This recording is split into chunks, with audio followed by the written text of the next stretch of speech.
रमज़ान बस आने ही वाला है और अगर आपका किचन अभी से भरा-भरा हुआ, कंफ्यूजिंग लग रहा है, फ्रिज गंदा और बिखरा हुआ है, चूल्हे भी आपके बहुत ज़्यादा गंदे हैं, तो यकीन जाने रमज़ान में यही किचन आपको सबसे ज़्यादा थका देगा। क्योंकि सहरी और इफ्तारी दोनों ही मुश्किल लगने लगती हैं जब आपका किचन इतना ज़्यादा गंदा हो। इसीलिए मेरी प्यारी सी बहनों, आज की वीडियो में मैं आपको बिल्कुल रियल तरीके से दिखाऊंगी कि मैंने अपना फ्रिज कैसे क्लीन किया, चूल्हा और किचन की ज़रूरी क्लीनिंग कैसे की और कुछ छोटी-छोटी चीज़ों को ऑर्गेनाइज करके अपने किचन को रमज़ान के लिए कैसे रेडी किया। ना कोई मुश्किल तरीका, ना ज़्यादा सामान, बस आसान टिप्स जो वाक़ई काम आती हैं। वीडियो को एंड तक ज़रूर देखिएगा क्योंकि ये छोटी-छोटी सी क्लीनिंग टिप्स आपके रमज़ान को ज़्यादा सुकून वाला और टेंशन फ्री बना देंगी। आइए वीडियो को स्टार्ट करते हैं। अस्सलाम वालेकुम my YouTube family, welcome back to my channel. कैसे हैं आप सब? आई होप आप सब ठीक होंगे। अल्हम्दुलिल्लाह मैं भी बिल्कुल ठीक हूँ। और आज की वीडियो ना आप सबके लिए बहुत ही ज़्यादा ज़रूरी होने वाली है क्योंकि आज मैं करने जा रही हूँ अपनी फ्रिज की कंप्लीट क्लीनिंग, वो भी आसान और टाइम सेविंग और प्रैक्टिकल तरीके से। साथ ही आपके साथ कुछ स्मार्ट किचन ऑर्गेनाइजेशन टिप्स भी शेयर करूंगी जिनसे ना सिर्फ आपका किचन साफ नज़र आएगा बल्कि रोज़ का काम भी आधा हो जाएगा। तो अगर आप भी चाहते हैं कि एक फ्रेश, क्लीन और मुनज़्ज़म किचन, तो वीडियो को आप एंड तक ज़रूर देखिएगा। मेरा फ्रिज जो है ना वो काफ़ी दिन से जो है वो क्लीन नहीं हुआ था। मेरे बच्चे काफ़ी ज़्यादा बीमार थे, तकरीबन 1 वीक से ज़्यादा या फिर 10 दिन कह लें। तो मैं ना किचन की तरफ और फ्रिज की तरफ ना बिल्कुल ध्यान ही नहीं दे पा रही थी। क्योंकि आप सब जानते हैं कि मेरे बच्चे काफ़ी छोटे हैं और जब 2 बच्चे एक साथ बीमार हो जाएँ ना तो बहुत ज़्यादा तंग करते हैं। तो बस इसी वज़ह से जब ध्यान ना नहीं देते हैं ना हम, तो वो चीज़ें जो है ना हमारी बहुत ही ज़्यादा गंदी होने लगती हैं। जैसे कि फ्रिज में स्टार्टिंग में आपने देखा कि चटनी गिर गई थी बच्चों से, तो वो किसी ने भी नहीं क्लीन की। और फ्रिज में जो सब्जियों का बॉक्स रखा हुआ था उसमें भी चीज़ें जो है ना ऐसी बिखरी-बिखरी हुई सी थी। तो अल्हम्दुलिल्लाह बच्चे मेरे ठीक हो गए और ये रात के तकरीबन 10 बजे का टाइम था। बस मुझे ऐसे ही ख़्याल आया कि बस मुझे फ्रिज जो है ना वो साफ़ करना ही करना है। जैसे कि आपने ऊपर वाला एरिया देखा, वहाँ थोड़ी-सी बर्फ़ जमी हुई थी, तो मैंने सोचा क्यों ना ऊपर वाले को फ्रीज़र को साफ़ करने से ना काफ़ी ज़्यादा टाइम वेस्ट हो जाएगा।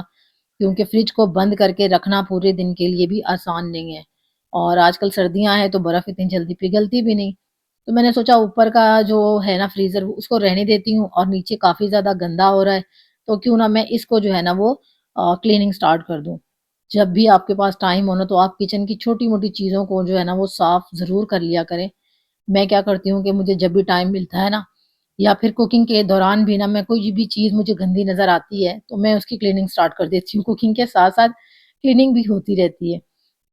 तो यहाँ पर मैंने सारा फ्रिज जो है ना खाली कर दिया था और फ्रिज को जो है ना मैं किस तरह से क्लीन करती हूँ, मैंने आप लोगों के साथ पहले भी शेयर किया हुआ है 1-2 वीडियोज़ में। सिंपली जो है ना मैं उसका डीआईवाई क्लीनर बनाती हूँ, जिसमें जो है वो पानी में ना मैं ऐड करती हूँ सिरका, बेकिंग सोडा और डिश वॉश लिक्विड। बस इन चीज़ों को पानी में मिक्स किया और उसी से ही जो है ना मैंने यहाँ पर फ्रिज की क्लीनिंग स्टार्ट कर दी थी। और सबसे बड़ी बात कि मेरे घर में जो है ना वो पानी भी नहीं था, तो टॉवल को जो है ना वो गीला करना, बार-बार उसको धोना, तो वो मेरे लिए ना काफ़ी ज़्यादा मुश्किल हो रहा था। तो पानी की कमी की वजह से मैंने क्या किया कि एक बर्तन में थोड़ा-सा पानी लिया और इस तरह से जो है ना सारी क्लीनिंग करना शुरू कर दी कि फ्रिज में ना मैं डायरेक्ट पानी से ही वॉश करती गई। इससे ना मेरी सफाई यकीन जाने काम आधा हो गया था, बहुत ही जल्दी जो हो गया था। क्योंकि अगर हम टॉवल या कपड़े को गीला करते हैं, साफ करते हैं, फिर वो गंदा होता है, हम उसको फिर वॉश करते हैं बार-बार और फिर उससे दोबारा से क्लीनिंग करते हैं, तो इसमें ना काफ़ी ज़्यादा टाइम वेस्ट होता है हमारा। लेकिन इस तरह से डायरेक्ट पानी डालती गई ना मैं, तो यकीन जाने मेरा काम बहुत ज़्यादा आसान हो गया था। एक ही बार में ना सारा कुछ जो है ना वो साफ-सुथरा हो गया था। और मैंने फुल पंखा चला के ना तो इसको 10 मिनट के लिए ऐसे ही छोड़ दिया था। और ये बहुत ही अच्छे तरीके से सारा ड्राई भी हो गया था। मुझे कपड़ा वगैरह लगाने की भी ज़रूरत नहीं पड़ी थी इसको।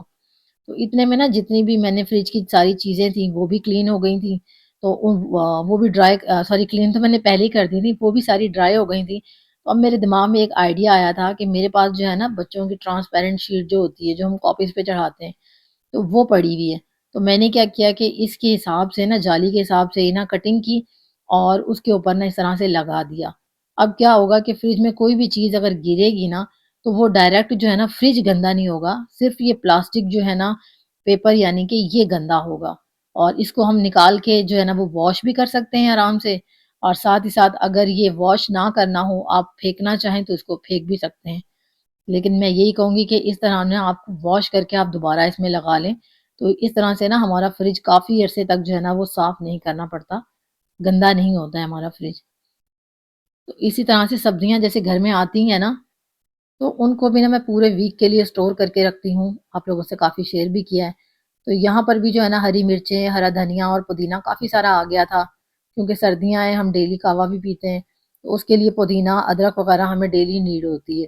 तो मैंने क्या किया कि इस तरह से ना सारी चीज़ों को जो है ना ऑर्गेनाइज़ किया और बॉक्स में डाल के रख दिया। ये चटनी पीस कर रख दी, और नीचे जो है ना वो फ़िश जो मैंने आपको फर्स्ट डब्बा दिखाया, वो फ़िश मैंने 1 दिन पहले ही निकाल के नीचे रख दी, ताकि नेक्स्ट डे जब मुझे फ़िश बनानी होगी तो मुझे इतना ज़्यादा जो है ना वो वेट नहीं करना पड़ेगा।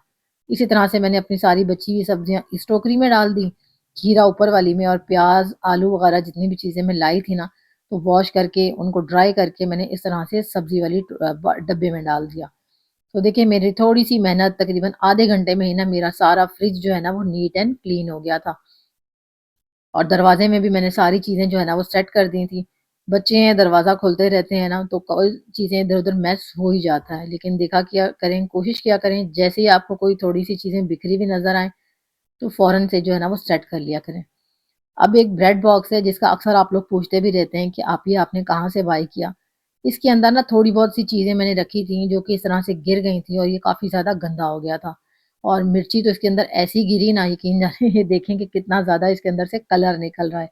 जैसे कि वो इसके कोनों में ऐसे घुस गई कि वो निकलने का नाम ही नहीं ले रही थी।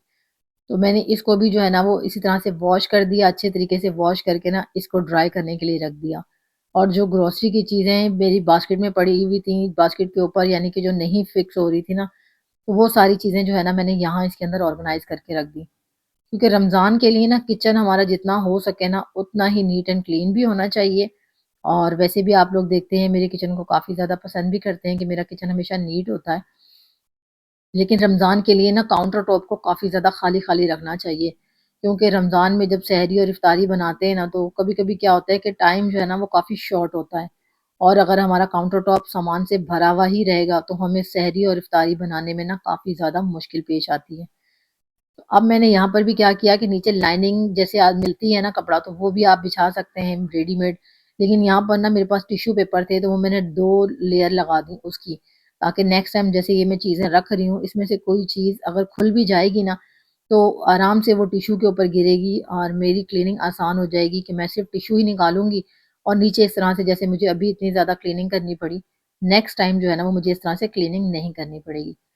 तो मेरी सारी चीज़ें इसके अंदर डाल दी जो इधर-उधर बिखरी हुई थी, और इसी के ऊपर ना चीनी पत्ती का और साथ ही जो है ना वो क्या कहते हैं गुड़ का वो डब्बा रख दिया, और मेरा छोटे से काउंटर टॉप पे काफ़ी सारी जगह बच गई।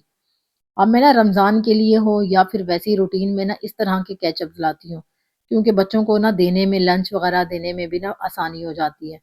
तो अब जब हम इस तरह के पैकेट्स लाते हैं, तो सबसे बड़ा टास्क हमारा ये होता है कि इनको ऑर्गनाइज़ करके रखना।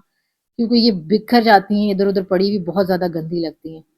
तो इस तरह के हमारे पास डिस्पोज़ेबल डब्बे भी होते हैं, और फूड कंटेनर के डब्बे भी इस तरह से होते हैं, जिनको हम जो है ना वो सिर्फ़ खाने-पीने की चीज़ें रखने के लिए यूज़ कर सकते हैं।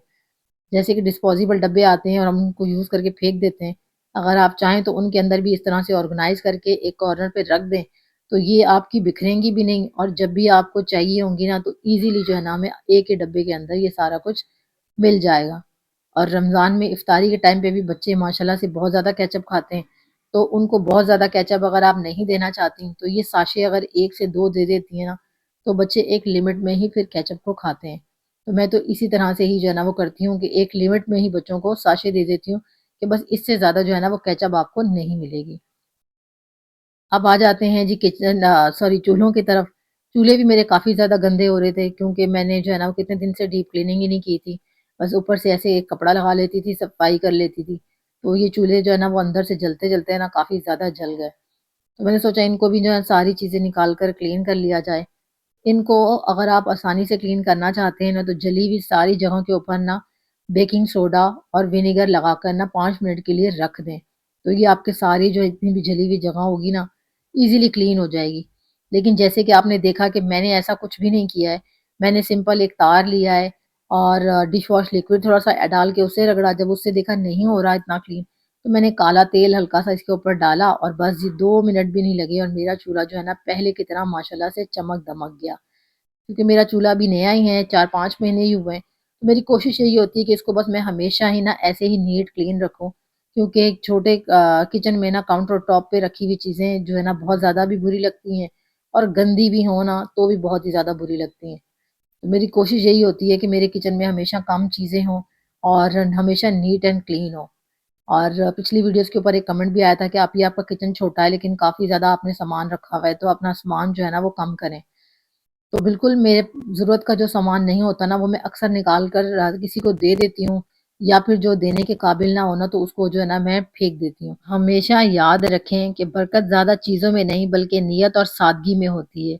अगर आपको मेरी आज की टिप्स फ़ायदेमंद लगीं तो वीडियो को लाइक ज़रूर करें, अपने प्यारों के साथ शेयर भी करें और प्यारा-सा कमेंट भी ज़रूर करिएगा कि आपको क्लीनिंग की कौन-सी जो है वो टिप्स पसंद आई हैं।